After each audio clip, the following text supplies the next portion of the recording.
मनुष्य का जीवन एक निरंतर यात्रा है जिसमें कभी कभी ऐसे मोड़ आते हैं जब उसे अपने भाग्य, अपने कर्म और अपने भीतर की आध्यात्मिक शक्ति पर विचार करने का अवसर मिलता है।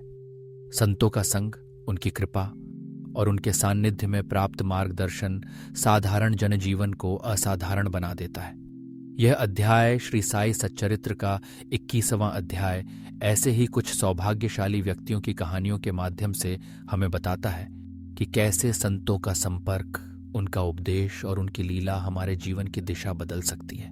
हेमाड पंत, जिन्होंने स्वयं शिरडी में बाबा के चरणों में स्थान पाया, सबसे पहले अपने व्यक्तिगत अनुभव से यह समझाते हैं कि संतों का सान्निध्य केवल भाग्यशाली लोगों को ही प्राप्त होता है। उन्होंने वर्षों तक मुस्लिम संत पीर मौलाना के दर्शन का प्रयास किया, किंतु जब तक उनका समय नहीं आया तब तक वह दर्शन संभव न हुआ। जैसे ही उनकी किस्मत ने करवट ली, वे शिरडी पहुंचे और साईं बाबा की चरण शरण में आ गए। यह घटना हमें यह सिखाती है कि ईश्वर या संतों की कृपा अनायास नहीं मिलती। ये पूर्व जन्मों के संचित पुण्य का फल है। जो भाग्यशाली हैं वे ही संतों के सान्निध्य का रस आस्वाद कर सकते हैं। संतों की यही महिमा है कि वे न केवल अपने अनुयायियों को राह दिखाते हैं, बल्कि पूरे समाज के लिए लोक शिक्षा का कार्य करते हैं।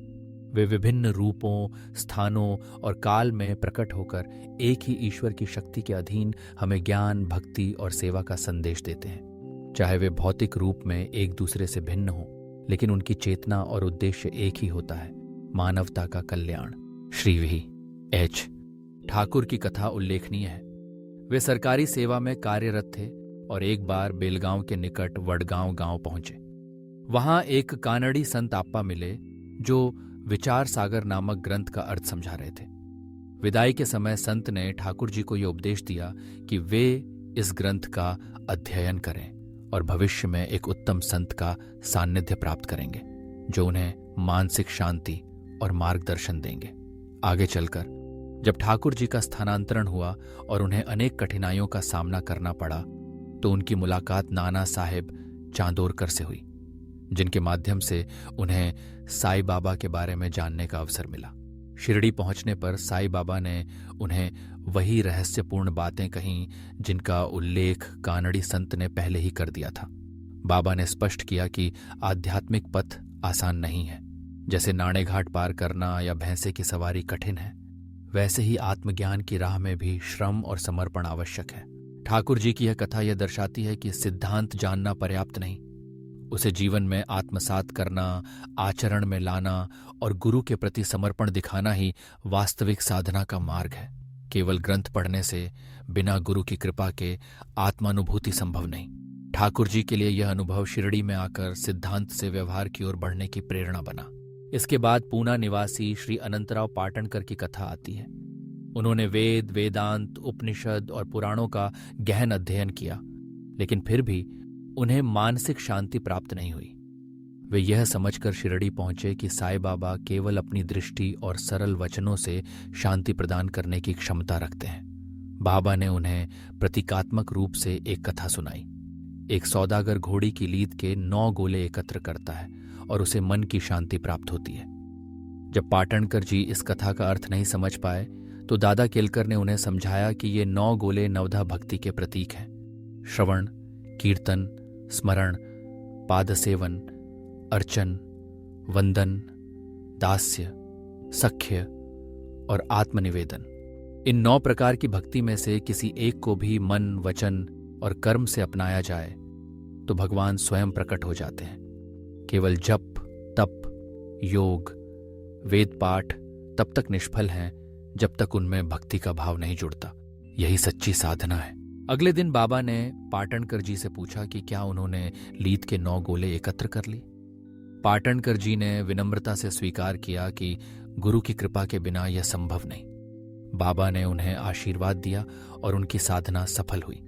यह कथा हमें सिखाती है कि भक्ति की सच्ची साधना सरल, निष्कपट और निरंतर होनी चाहिए। केवल बौद्धिक ज्ञान से नहीं, अपितु हृदय की प्रबल तृष्णा और समर्पण से ही प्रभु की प्राप्ति होती है। तीसरी कथा पंढरपुर के एक वकील की है। वे बाबा के दर्शन को शिरडी आए, दक्षिणा अर्पित की और वार्तालाप में बैठ गए। बाबा ने संकेत में कहा, यहाँ आकर कुछ लोग चरणों पर गिरते दक्षिणा चढ़ाते हैं, लेकिन पीठ पीछे निंदा करते हैं। यह सुनकर वकील को आत्मग्लानि हुई, क्योंकि पूर्व में उन्होंने स्वयं शिरडी और साईं बाबा की निंदा की थी। उन्होंने यह स्वीकार किया कि यह बाबा की सर्वज्ञता का चमत्कार है। दूर पंढरपुर में की गई चर्चा भी बाबा की दृष्टि से छिपी नहीं थी।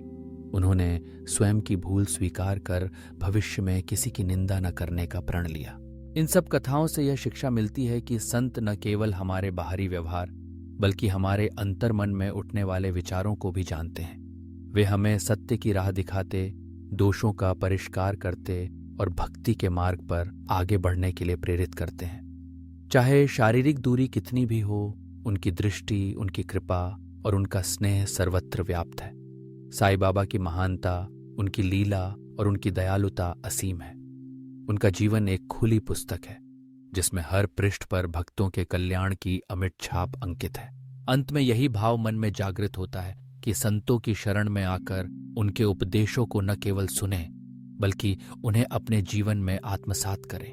भक्ति, श्रद्धा और समर्पण के साथ जब हम उनके चरणों में निवेदन करते हैं तो वे हमें अज्ञान, अशांति और संशय से मुक्त कर शांति और आनंद की ओर अग्रसर करते हैं। श्री साईनाथ की अर्चना, उनकी सेवा और उनके उपदेशों का पालन ही जीवन को सफल बनाता है। श्री साईनाथ को शत शत नमन। सर्व मंगल हो, सबका कल्याण हो।